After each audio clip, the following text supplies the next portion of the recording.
கிரேவன்ற ஒரு படம் ரிலீஸ் ஆயிருக்கு. நம்ம ஃபுல்லா பார்த்து முடிச்சுட்டோம். அதுல ரொம்ப ஸ்லோவாவும், ரொம்ப சாஃப்ட்டாவும் அவங்களுடைய கதைய தான் சொல்லியிருக்காங்க. அவங்களுடைய வரலாற்று அதாவது என்ன சொல்றது?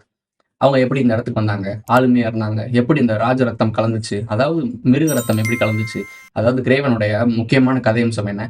ஒரு 2 அப்பா, பையன் இருக்காங்க. 2 பசங்க, ஒரு அப்பா இருப்பாங்க. ஒரு இதா இருப்பாய்ங்க. என்ன சொல்றது? வேட்டையாளிகளா இருப்பாய்ங்க. ஒரு ஸ்மக்லிங் இந்த மாரி வேட்டையாடி எல்லா மிருகங்களையும் கொன்னு ரசிக்கக்கூடிய ஒரு அரக்கத்தன்மையான ஒரு கூட்டம். இந்த உலகத்த ஆளுமை பண்ணக்கூடிய மைண்ட் செட் உள்ள ஒரு அப்பா. அவங்களுக்கு 2 பசங்க. 2 பசங்களுக்கும் அப்பா பண்றது பிடிக்காது. ஒரு பையன் வந்து கொஞ்சம் வேட்டையாடுறதுலாம் கொஞ்சம் பிடிச்சிருந்தாலும், விலங்குகளோட இயற்கையாவே கனெக்ட் ஆயிருப்பாப்ல. அவரு ஒரு ஒரு வேட்டைக்கு போம்போதே சிங்கத்தோட ஒரு கனெக்ஷன் ஆகும். அவருக்கு ஒரு மாரி கனெக்ஷன் ஆனோனே ஏதோ பேசிட்டு இருப்பாரு. டக்குனு அது கடிக்க வரும். அவங்க அப்பா போட்டு தள்ளிருவாப்ல. போட்டு தள்ளும்போது அது அவன் மகன அதாவது மூத்த மகன கடிச்சு ஒரு மாதிரி கொல்ல போயிரும். கிட்டத்தட்ட செத்துருப்பாப்ல. அவருடைய அந்த ரத்தம், அந்த சிங்கத்தோட ரத்தம். ஏன்னா அப்பா சுட்டுருக்கார்ல. ஸோ சிங்கத்தோட ரத்தம் அந்த பையனோட உடம்புக்குள்ள போயிரும். ஸோ அப்படியே சாக கிடப்பான். அங்க தான் ஹீரோயின் என்ட்ரு. இந்த ஹீரோயின் சின்ன வயசுல இருந்து என்ன பண்றாங்க அப்படின்னா, லூப் மாரி பார்த்துக்கோங்க. அவங்க சின்ன வயசுல ஒரு மாந்திரீக குடும்பம். அவங்க குடும்பத்துல என்ன சொல்றாங்க அப்படின்னா, ஒரு சில லிக்விட் கண்டுபிடிப்பாங்க. அந்த லிக்விட் வந்து அபரிவிதமான சக்திய டோபமைண்ட உருவாக்கும்னு வச்சுக்கோங்களேன். டிஎன்ஏவே அவேக்கனிங் ஆகும்னு நினைக்கிறேங்களேன். சாதாரண மனிதன் சூப்பர் மனிதனா மாறும். ஸோ அந்த ஒரு விஷயத்த கண்டுபிடிக்கிறாங்க. அவங்க பாட்டிக்கு அந்த வழிமுறைகள் தெரியுது.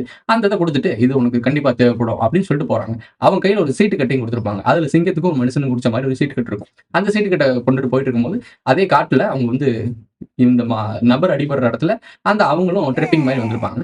இத பார்த்து அந்த பொண்ணு போய் டக்குன்னு பார்க்கும்போது, யாரா இருந்தாலுமே இந்த ஒரு சிங்கம் ஒரு மனுஷன கடிக்குதுன்னா ஓடி தான் போவாங்க. ஆனா அந்த சிங்கம் இந்த பொண்ணுட்ட அந்த பையன விட்டுட்டு போயிரும். இந்த பொண்ணுக்கு விஷயம் தெரிஞ்சுச்சு. அந்த லிக்விட் எடுத்து அந்த பையனுக்கு குடுக்குது. ஸோ நார்மல் ஹியூமன் இந்த சூப்பர் பவர் லிக்விடு அப்புறம் அந்த சிங்கத்தோட ரத்தம் உள்ள கலந்துருச்சு. இதோட கலந்து அவர் ஒரு வேட்டையாளியா மாறாரு. அதாவது வேட்டையாடப்பட்ட மிருகமாவே அவர் மாறுறாரு. அந்த சிங்கத்தோட ஆற்றலும், அந்த இயற்கையோட தன்மையும் ஆல்ரெடி இயற்கையிலே அவருக்கு இயற்கையோட கனெக்ஷனும் எல்லாம் சேர்ந்து அவர ஒரு சூப்பர் மான்ஸ்டரா மாத்துது.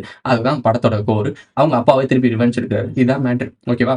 அவங்க தம்பியும் இதே மாரி ஒரு வீக்கான ஒரு ஆளா இருப்பாப்ல. கடைசி தம்பிக்கும் அண்ணனுக்குமே ஒரு கிளாஸ் மாரி. தம்பி வந்து ஒரு சூப்பர் ஹீரோவா மாறுறான். அண்ணன் ஒரு மிகப்பெரிய ஒரு வேட்டையாளியா மாறுறான். இவங்க 2 பேருக்கும் நடக்கக்கூடிய கிளாஸ் தான் பார்ட் 2 இருக்க போகுது. ஸோ இந்த படத்துல என்ன சொல்ல வராய்ங்க அப்டின்னா, நாங்கலாம் என் குடும்பத்துக்குள்ள நடந்த பஞ்சாயத்து. நாங்க ஆளுமைகளா இருக்கிறதுக்காக இந்த உலகத்த என்னலாம் போட்டு புரட்டி எடுத்தோம் அப்டின்றது தான் படத்தோட கோர். இது ஒரு சிங்க லைனேஜ் இருக்குல்ல, அவங்களுடைய வரலாறு. ப்ரோ அவங்க உண்மையிலேயே சிங்கத்தோட டிஎன்ஏ கலந்து வந்திருக்காங்களா ப்ரோன்னா? அதான் கிடையாது. இதுல ரகசியம் வேறு. அந்த லெக்சே எடுத்துக்கிட்டாங்க. ஓகேவா? இப்ப ஒரு லெஜ்ஜே இருக்குல்ல. இப்ப இந்தியா தமிழ்நாட்டோட சிம்பிள்னா டெம்பிள் வச்சிருப்பாங்க. பாண்டியர்கள்லாம் என்ன வைக்கிறாங்க? மீன் கொடி வச்சிருக்காங்க. சோழர்கள்லாம் என்ன புலிக்கொடி வச்சிருக்காங்க. சேரர்கள் என்ன அம்பு வச்சிருக்காங்க. ஸோ அந்த மாரி சிங்க லஜ்ஜைய வச்சவங்க தான் இந்த குரூப்.